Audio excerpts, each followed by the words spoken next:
I'm in Round Top, Texas, at one of the biggest antique fairs in the country. This place is a design lover's dream, with tons of rare furniture and accessories just waiting to be discovered. I'm looking for everything from smaller, more affordable pieces to the ultra-rare, one-of-a-kind items that you can't find anywhere else. This is everything I found in a day at Round Top.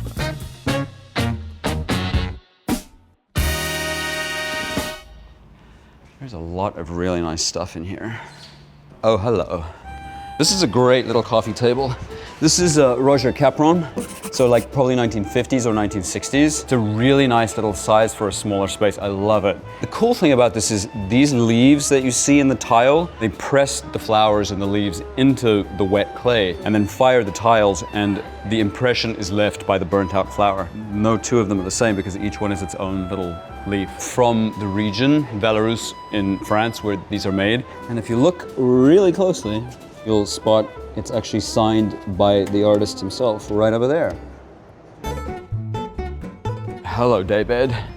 See, that I don't like as much. All right, this chair is iconic. It's called the Pernilla chair. It's iconic because it's the beginning of real ergonomic design. The way he designed it was he lay in the snow and traced the shape of his body to see like what shape his body would make. And that's how he built the frames. And when he designed this, people hated it. If you think about it at the time, like something this modern would have been like dropped by an alien in comparison to like what else was out there at the time. It was built for hospitals. The hospital put them all in a storage closet somewhere because they didn't want to look at them. It's a total precursor to the Eames chair, although I think it's far superior. I'm not a fan of the Eames. Don't come for me, internet. It's just that chair, I'm like so sick of it. It's like every basic dude has it in his apartment and it's not the real thing. In so many ways, this chair is just revolutionary. And I think anything that's revolutionary takes a while to catch on. They were mass produced, you can find them. I think they're a great investment just because they're comfortable and beautiful, and they're cooler than an Eames chair. And here's another one. This one is upholstered in a totally delicious shearling. Makes you look like you have some personality.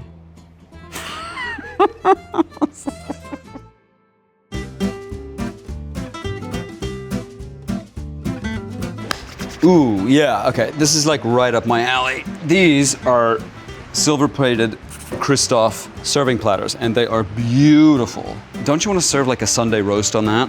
Chicken, potatoes, parsnips. Oh, and according to this handy little sign here, they're 1930s, and they're $350 each, which is kind of a bargain. This new on Christoph's website today would probably be about $2,000. And there it is. A maker's mark confirms that it is Christoph, it was made in France, and that it is silver. I also love that they're beaten up and they're tarnished and dented. Like, they have so much life in them. This is really exciting. The fact that they have so many means that we're probably from like a catering company or something in the 30s. They're almost as old as I am. They have a lot of stories to tell. I mean, how many parties do you think these platters have seen? I mean, you could just blow rails of cocaine off of these all day long. It's a lot of coke. Oh my God, my hair is a mess. See, they're good for a mirror too. Look, I always will pick something old over something new. I think there's something great about having friends over for takeout and then serving it on a 1930s silver platter. So I ended up buying one of these because I'm obsessed, and it's currently on my kitchen counter covered in olive oil bottles.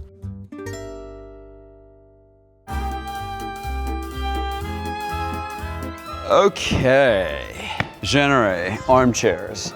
So these are probably the most expensive chairs in the store, maybe in the state of Texas. I think every serious furniture collector has at least a pair of them. They are modern icons, wildly popular, insanely expensive. This pair is $80,000. Granted, they're very comfortable.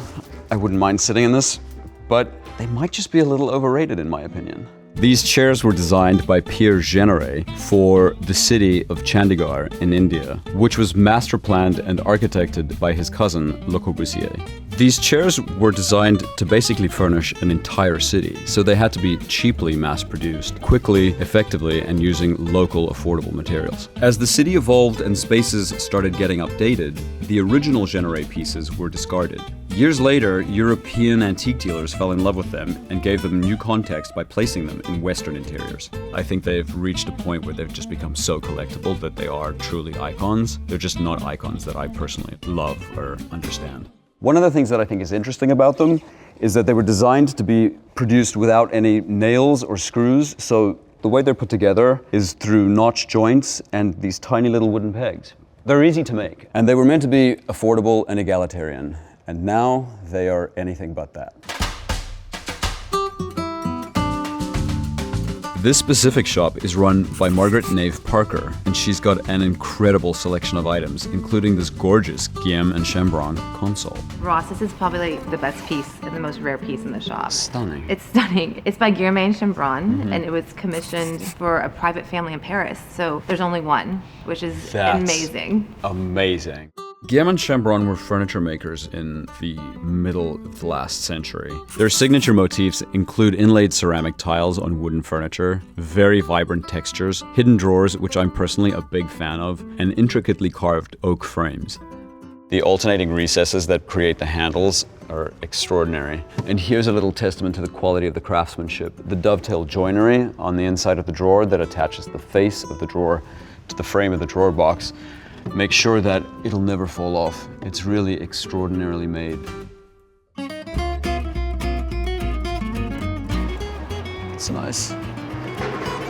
I've always wanted to like walk backwards and talk to camera.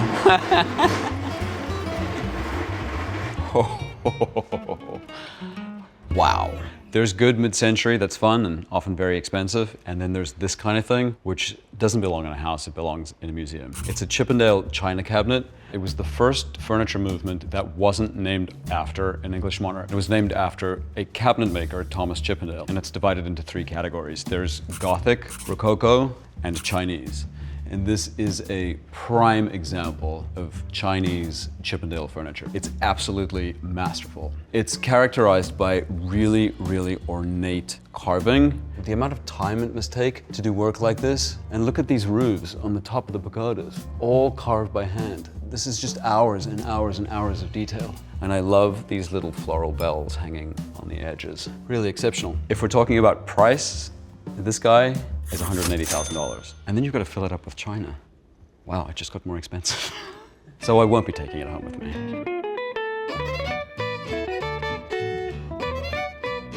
Not everything is big and significant and important. It's like you can find small things too.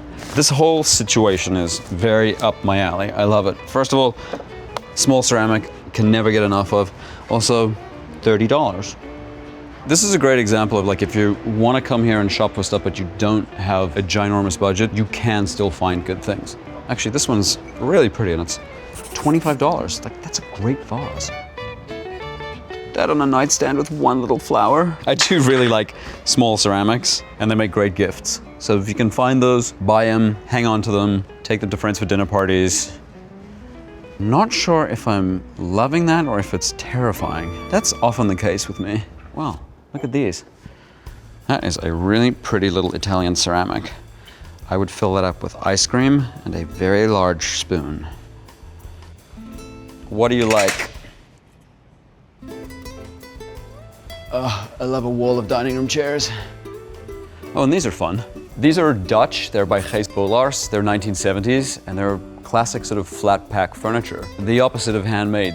Flat pack furniture, as we know it, has been around since the 50s, when an employee of IKEA sawed the legs off a table to fit it into the back of his car. And that was the birth of flat pack.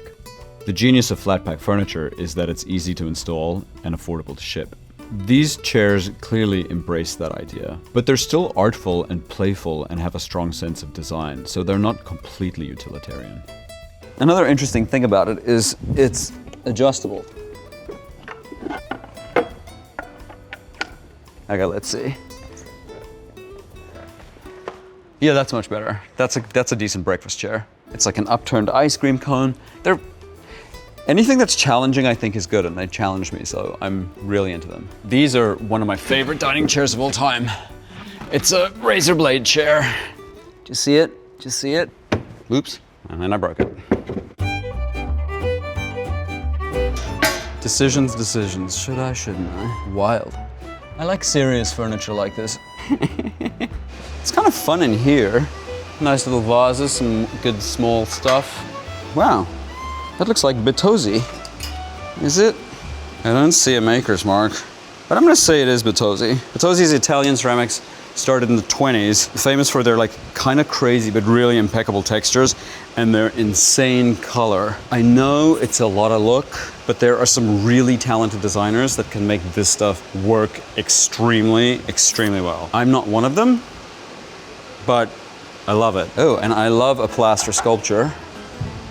I'm sort of at the point in the day where it's like reason and logic just disappear and I start buying things. So I'm gonna take this. 75 bucks. Sold. I ended up using the sculpture on a countertop in a hallway in my house. And the hallway's pretty dark, so the punch of bright white plaster really helps in a dark space. If anyone thinks this job is glamorous, it's about 100 degrees and it smells like chicken shit. Just putting that out there. Ooh, nice. I like a knife. And I like an Antler. Antler servingware is super cool. These are all vintage, and they're also made using shed antlers, so cruelty-free, which I like. Look at that, isn't that amazing? The handle on that is so beautiful. That's coming home with me. My friend Steven Grambel, who's one of the greatest designers, in his kitchen has beakers filled with these, and the sort of cluster of different colors and textures in a container is really quite beautiful. And if I hold any more of these, I'm gonna impale myself. $25 each, so I might have to take a couple. Wow. Amazing. Hey, how do you do? Jesus Christ. Literally, Jesus Christ. This furniture makes me horny.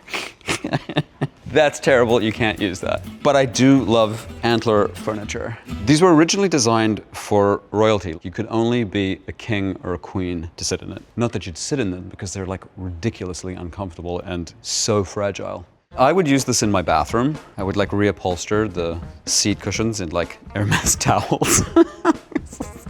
No, that would be crazy. Or would it? The funny thing about interior design is it's like another day, another thing that you can't pronounce. This is Gavai Mobile.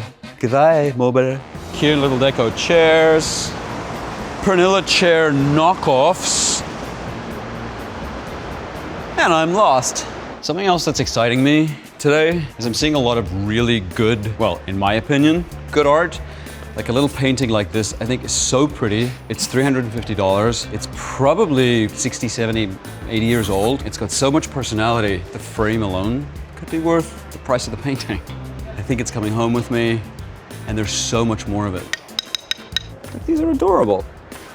Ooh, love that. Amazing frame. And if you get rid of the fly, it's very chic. This is not like serious art. It's not an investment. You're not gonna make like $100,000 if you take this to Antiques Roadshow. But find something that you love that's personal. Don't buy generic black and white photos of celebrities, please. I love Tina Turner, I do, but like a real painting is better. Oh. Anybody want a drink? Being completely honest, Round Top blew my mind, and I can't wait to go back. I think the sheer scale of Round Top makes it great for everybody, because I guarantee you're gonna find something you like. There's so many vendors, and they all have their own point of view. It's kind of amazing that you can find something like a great $20 vase next to a $200,000 museum quality cabinet. There's a lot to see, and there's something for every taste.